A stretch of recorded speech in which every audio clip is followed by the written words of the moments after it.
당초 내일로 검찰이 계획했던 박근혜 대통령에 대한 방문 조사는 사실상 연기됐습니다. 박 대통령이 선임한 유영하 변호사가 조금 전 기자회견을 열고 검찰 조사를 늦춰달라고 공식 입장을 밝혔습니다. 네, 특별수사본부에 나가 있는 중계차 연결합니다. 이종원 기자. 네, 서울중앙지방검찰청입니다. 예, 조금 전 유영하 변호사가 공식적으로 지금 당장 검찰 조사를 받기는 어렵다고 밝혔죠? 네, 유영하 변호사 조금 전 이 3시 20분쯤 이 검찰청사를 찾아 20분 가까이 회견을 열었습니다. 이 앞서 생방송으로 보셨는데요. 내용을 간단하게 정리를 해보면 이 모든 의혹을 조사해서 이 사실관계를 확정한 뒤에나 이 조사를 받겠다고 했습니다. 이 수사가 정리되는 시점에서 이 조사가 진행돼야 한다는 건데요. 이 수사 결과를 보고 난 뒤에 조사에 임하겠다는 논리로 해석이 됩니다. 검찰 수사를 앞둔 대통령의 입장이 이 변호사 입을 통해 나온 건데요. 이미 선임계도 검찰에 제출됐습니다. 이 검찰 조사가 이미 확정이 됐었는데 이 변호인 선임이 늦어진 것을 이유로 이 조사를 미루고 있는 상황입니다.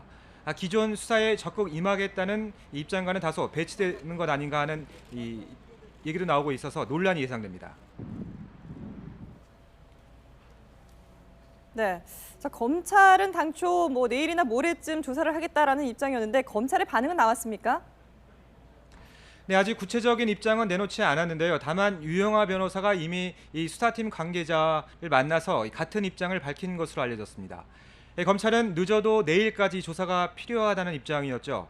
사실상 대통령 조사가 내일은 물론 이 빠른 시일 안에 진행되기는 어렵다는 분석이 나오고 있습니다. 유 변호사의 발언 내용을 놓고 볼 때 이번 주 조사도 힘들지 않겠느냐는 전망입니다. 이미 검찰 관계자 역시 이 청와대 측에서 조사 일정을 늦출 경우엔 따를 수밖에 없지 않겠느냐고 말했습니다. 최순실 씨 기소 전, 그러니까 이번 주말 이후에 박 대통령 조사가 진행될 수도 있을 것으로 예상됩니다. 자, 최순실 씨의 구속기한이 이제 다 됐는데요. 검찰이 최순실 씨 그리고 안종범 전 수석, 정호성 전 비서관을 한꺼번에 재판에 넘길 계획이라고요. 네, 지금 이 구속된 피의자들 가운데 구속기한이 가장 적게 남은 피의자가 이 최순실 씨인데요. 오는 20일까지로 이제 닷새가 남았습니다.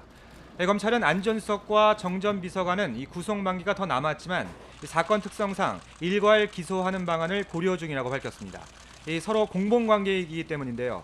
오는 19일이나 20일, 그러니까 이번 주말이나 일요일 기소가 유력하다고 설명했습니다. 이와 함께 검찰은 최순실 씨와 안 전 수석 또 정 전 비서관 모두 이 구속 당시 적용됐던 혐의가 일부 바뀔 가능성도 있다고 덧붙였습니다. 네, 자, 그런가 하면은 오늘 검찰이 신동빈 롯데그룹 회장과 김상률 전 수석을 소환해서 조사를 했죠? 네, 그렇습니다. 먼저 신동빈 롯데그룹 회장이 조금 전인 오후 2시 검찰에 출석했습니다. 미르와 K스포츠재단 강제 모금 의혹과 관련한 참고인 신분인데요. 신 회장은 지난해 7월 이뤄진 대통령과 대기업 총수들의 개별 면담 때는 포함되어 있지 않았습니다. 하지만 올해 2월쯤 이 별도로 최태원 SK 회장 등과 함께 대통령과의 독대가 있었던 것으로 알려졌습니다. 이와 함께 구속된 차은택 씨의 인맥으로 각종 의혹을 받고 있는 인사들에 대해서도 조사에 속도가 나고 있습니다. 먼저 차 씨의 대학원 은사였던 김종덕 전 문체부 장관에 대한 소환 조사가 이틀 전 진행됐던 것으로 확인됐고, 또 이 차 씨의 외삼촌인 김상률 전 청와대 교육문화수석도 조금 전 오후 2시쯤 출석했습니다. 두 명 모두 이 차 씨가 각종 문화 사업을 따내면서 이권을 챙기는 과정에 개입했다는 의혹을 받고 있습니다. 지금까지 서울중앙지방검찰청에서 YTN 이종원입니다.